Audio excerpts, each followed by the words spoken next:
Hey, top Lights Math Industry, and we are going to take a look at multiplying and dividing rationals. So we've been looking at exponentials and rationals in the past. We've also been learning on how to graph them and how to describe them so other people would understand what you're talking about.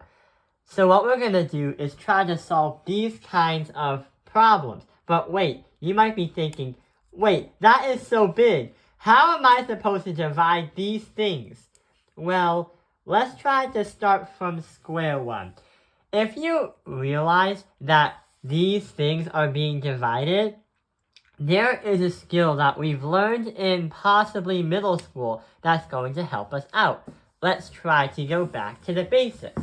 So what we have here is multiplying and dividing fractions, which is kind of like the same thing, but more complex with multiplying and dividing rationals. When you multiply fractions, you cross multiply. So you say 2 times 3 is 6, and 5 times 6 is 30. What about this one right over here? How do we divide fractions? Well, we can transform that because you can't mentally divide a fraction unless you multiply by the opposite reciprocal. That's because we can say that multiplying and dividing are the exact opposite of each other when doing any kind of math. So we're going to do 2 times 6 and 3 times 5, or 5 times 3. That's going to equal 18 over 15. So we can apply these same skills, but trying to solve this stuff right here. So if we could just solve the problem and see what happens just by knowing how fractions work when you multiply, divide, and turns out that there are factors that we have to get to, that is going to help us get to our answer. So let's get started. Let's first of all start thinking, how can we factor this? But before we start factoring, we have fractions. We can transform that into a new equation. Yeah, we can multiply. So I'm going to multiply these two things. We have x minus 4 and x minus 2 squared, or x minus 2 to the power of 2. We have x minus 4 on the top, and x minus 2 on the bottom with parentheses. But since we multiply, we switch the two, so they will be on top and on the bottom of each other. So x squared minus 3x minus 4 is going to go to the bottom. And x squared minus 4 is going to go to the top. So now we have a new equation that is equivalent, but we multiply by the opposite reciprocal. So what we can do now is try to factor it all out, because what we want is the most simplified answer, but also have a bunch of factors, so we know what numbers to put in or what numbers we can't put in. For example, x minus 4 is already a factor. We can't really do anything, but we can say x minus 2 squared. So we can transform the x minus 2 and expand it to x minus 2 in parentheses and x minus 2, because it's happening 2 times. So we don't really need to do any complex factoring. Then we multiply. But what about the one on the bottom? Yeah, I think we need to do some complex factoring. So we can use the diamond problem. Here's -4 and -3. What can multiply to -4 but add to -3? Well, what we can do is we have 4 and 3. Or should I say 4 and 1? So -4 and 1 multiplied to -4, and -4 and 1 will add up to -3. So it's going to be on the bottom part of the equation, x minus 4 and x plus 1. Now we have to focus on the top. We have x squared minus 4. What can we do? If you learned this in algebra, if you have a perfect square that's a negative, you can transform that into two factors, which are opposites of each other. So we have x minus 2 and x plus 2. So we did the simplifying right here, but all we need to do now is cancel numbers out that repeat from the numerator and the denominator. For instance, we have to cancel something out. There are repeats. What can we find? With the red marker, there is an x minus 4 and an x minus 4, so those two cancel out. We have x minus 2 and x minus 2, those things cancel out. So our new equation, or should I say our new expression, is going to be x plus 2 on the top, then x minus 2, and x plus 1. So this is going to be our answer when we try to simplify and divide the rationals, or multiply the rationals.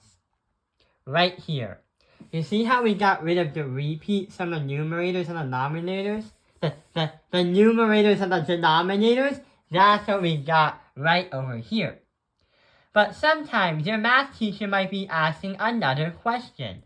What is the domain of this expression, or this rational? Well, the domain, in this case scenario, are numbers that make the equation not work. Meaning that the domain, any number that brings you to 0 is not going to work, because if you ever have something equal to 0 on the divisor or the denominator, it's undefined and it's not going to work. So it's undefined. What can we do about that? Well, we can say that x cannot be equal to a list of numbers, such as we can't say 2 because that's going to make it 0. We can't say -1 because that's not going to work either. That's also going to make it 0. But if you take a look at the equations, if anything is going to equal to 0 in any kind of problem, then it's not going to work. For example, we have an x plus 2. If we have a -2, that is going to be a 0. So -2 plus 2 is 0. But when you multiply by that, 0 divided by any other number is 0. So it's going to kill the equation, and it's not going to help us at all. So -2 is not going to work either. And there's one more thing. We have an x minus 4. If you were to insert a 4, it would make it into 0. And 0 divided by anything else would make it 0. So this doesn't work either. So we have a list of numbers right here that don't make the equation, it doesn't work. And it's not going to help us at all. It's undefined property. When you divide any kind of expression that looks like this, or an equation, if you try to look for the domains, then you must use the top and the bottoms of the equations right here. So yeah, you use the top and the bottom of the equations. Not to mention, putting 4 in here is not going to work either because it's still 0, which makes it undefined. So let's try to go to another problem. Let's look at the next problem. So right over here, we're multiplying. And turns out that when you multiply rationals, it has a... Let's move on to the next one. So over here is another problem where we're multiplying rationals. This one has fewer steps because it's not like we're dividing and we have to multiply by the opposite reciprocal. But we do have to do some factoring, because if you look over here, these are not fully factored. Right over here, these are factored, so we're okay. So we're going to write x plus 2 right here and x plus 3. Then we multiply by this mysterious line right here. Let's try to look at the bottom first. So we have x squared minus 4. We can transform that into saying x minus 2 and x plus 2 in parentheses, because that is going to equal to that. So x minus 2 and x plus 2. Usually helpful when you have an exponent with if you have a variable with an exponent and a perfect square. X squared plus 5x plus 6 is not so easily factorable unless we actually do the problem using the diamond method. So we have 6 and 5. What could multiply to 6 but also add up to 5? Well, 2 and 3 can equal 6 and also equal 5 when you multiply and add. So we're going to say x plus 2, and we're also going to say x plus 3. So here comes the fun part. Now we have to cancel them out. What can we cancel? Well, we do see some repeats. We can say that there is an x plus 2 and an x plus 2, so we can cross them out. We could also say that there's an x plus 3 and an x plus 3, so we can cross those out. We could now say x plus 2 and x minus 2 is our final answer. So those right here is our simplified expression when we multiply these. Now, before the video ends, let's try to find the domains. So, what numbers can make the equation or the expression not work? Meaning it's undefined. We have an x minus 2. If you put a 2 into the equation, then it's not really going to help us. So we're going to put a 2 right here, because that is going to make it 0 right here. We also can't put a negative 3, because it's also not going to help us at all. So negative 3 is not going to help us either. And there is one more thing that is very, very questionable. We have an x squared minus 4. Could negative 2 be a domain? Because if negative 2 times negative 2 is positive 4, if it's positive 4 plus, if negative 2 times negative 2 equals positive 4 minus 4, that would equal 0. So arguably, we could say that negative 2 could be a domain too. So we're going to put negative 2 right there too.